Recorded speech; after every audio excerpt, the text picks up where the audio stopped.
Hello everyone, welcome to my YouTube channel. तो आज हम सत्या के चैप्टर नंबर 5 का एक और टॉपिक स्टार्ट कर रहे हैं जिसका नाम है शुगर्स ऑफ न्यूक्लिक एसिड्स। तो हमारे पास जो न्यूक्लिक एसिड्स में शुगर्स प्रेजेंट होती है ना, उनको पढ़ते हैं। आज लास्ट लेक्चर में हमने जो है ना वो नाइट्रोजीनस बेसिस को पढ़ा था। अब हम शुगर्स को पढ़ेंगे, तो स्टार्ट करते हैं। The 5 carbon monosaccharides pentoses are found in the nucleic acid structure. तो हमारे पास न्यूक्लिक एसिड के स्ट्रक्चर में कौन सी शुगर प्रेजेंट होती है? 5 कार्बन मोनोसेक्राइड्स पेंटोजेस प्रेजेंट होती हैं न्यूक्लिक एसिड के स्ट्रक्चर में। RNA contains D ribose while DNA contains D deoxy ribose. RNA के स्ट्रक्चर में हमारे पास डी राइबोज शुगर प्रेजेंट होती है और डीएनए में हमारे पास D deoxy ribose sugar present होती है। Ribose and deoxy ribose differ in structure at C2। तो राइबोज और डीऑक्सी राइबोज का जो स्ट्रक्चर होता है ना, उसमें डिफरेंस कहाँ पे होता है? जो कार्बन नंबर 2 है ना, वहाँ पे डिफरेंस होता है। Deoxyribose has 1 oxygen less at C2 compared to ribose figure 5.5। तो राइबोस के कंपैरिजन में अगर हम देखें ना, तो जो डीऑक्सीराइबोस शुगर है ना, उसके जो कार्बन नंबर 2 है ना, वहाँ पे 1 ऑक्सीजन कम होता है। फिगर 5.5 मैं आपको दिखाती हूँ। ये हमारे पास फिगर 5.5 है। इसमें क्या है? Structures of sugars present in nucleic acids. Ribose is found in RNA and deoxyribose in DNA. Note the structural difference at C2। तो ये हमारे पास स्ट्रक्चर दिए हुए हैं शुगर्स के, जो कि न्यूक्लिक एसिड में प्रेजेंट होती हैं। राइबोज जो है वो आरएनए में प्रेजेंट होती है और डीऑक्सीराइबोज जो कि डीएनए में प्रेजेंट होती है।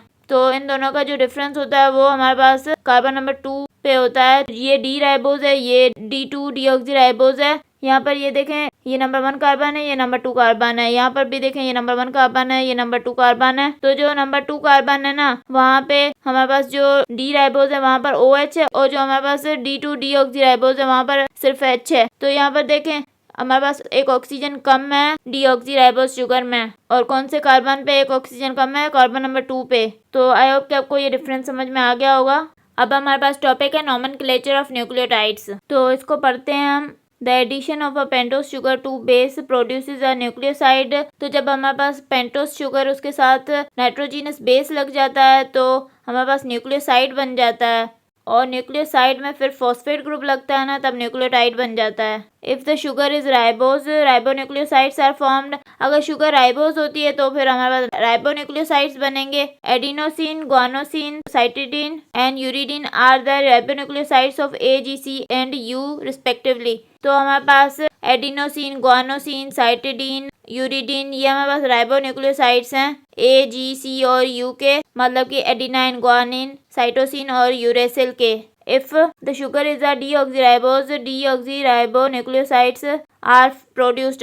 और अगर शुगर हमारे पास डीऑक्सीराइबोज होगी तो क्या बनेंगे? डीऑक्सीराइबोन्यूक्लियोसाइड्स बनेंगे। The term mononucleotide is used when a single phosphate moiety is added to a nucleoside। तो टर्म मोनोन्यूक्लियोटाइड हम कब बोलेंगे? जब हमारे पास न्यूक्लियोसाइड के साथ एक सिंगल फॉस्फेट लगेगा तो हम क्या बोलेंगे? फिर मोनोन्यूक्लियोटाइड बोलेंगे। दस adenosine monophosphate AMP contains adenine plus ribose plus phosphate. तो जो हमारे पास एडिनोसिन मोनोफॉस्फेट है, जो AMP है, उसमें क्या होता है? हमारे पास नाइट्रोजीनस बेस एडेनिन होता है, राइबोस शुगर होती है और एक फॉस्फेट होता है। The principal bases their respective nucleosides and nucleotides found in the structure of nucleic acids are given in table 5.1। तो जो हमारे पास प्रिंसिपल बेसिस हैं और उनके जो रिस्पेक्टिव न्यूक्लियोसाइड्स और न्यूक्लियोटाइड्स जो कि हमारे पास न्यूक्लिक एसिड्स के स्ट्रक्चर में प्रेजेंट होते हैं, वो हमारे पास टेबल 5.1 में दिए गए हैं। तो मैं आपको टेबल 5.1 दिखाती हूँ। पहले ये लाइन पढ़ लेते हैं आखिरी। Note that the prefix D is used to indicate if the sugar is deoxyribose, example DAMP। तो जो हमारे पास प्रीफिक्स D है ना, वो हमारे पास यूज किया गया है इंडिकेट करने के लिए कि शुगर हमारे पास डीऑक्सीराइबोज है, एग्जांपल DAMP।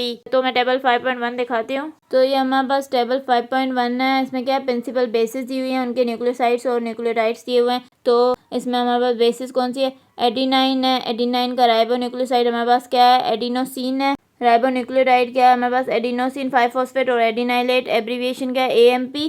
अब हमारे पास बेस कौन सा है? ग्वानिन। ग्वानिन का राइबोन्यूक्लियोसाइड कौन सा है? ग्वानोसिन। और राइबोन्यूक्लियोटाइड कौन सा है हमारे पास? ग्वानोसिन 5 मोनोफॉस्फेट और ग्वानोलेट।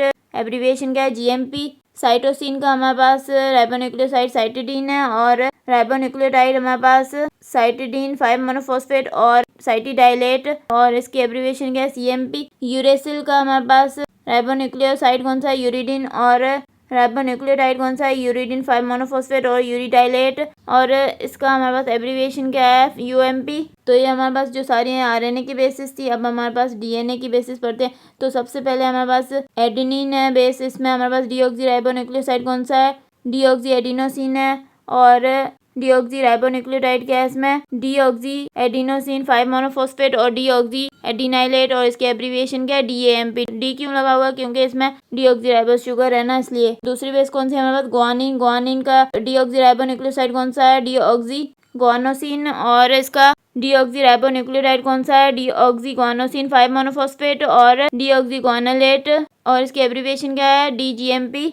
और साइटोसिन का हमारे पास डीऑक्सी राइबोन्यूक्लियोसाइड कौन सा है, डीऑक्सी साइटिडीन। और इसका हमारे पास डीऑक्सी राइबोन्यूक्लियोटाइड कौन सा है, डीऑक्सी साइटिडीन 5 मोनोफॉस्फेट और डीऑक्सी साइटिडाइलेट। और इसकी एब्रीविएशन क्या है, डीसीएमपी। थायमिन बेस है हमारे पास, इसके हमारे पास डीऑक्सी राइबोन्यूक्लियोसाइड कौन सा है, डीऑक्सी थायमिडीन। और इसका हमारे पास डीऑक्सी राइबोन्यूक्लियोटाइड कौन सा है, डीऑक्सी थायमिडीन 5 मोनोफॉस्फेट और डीऑक्सी थायमिडाइलेट।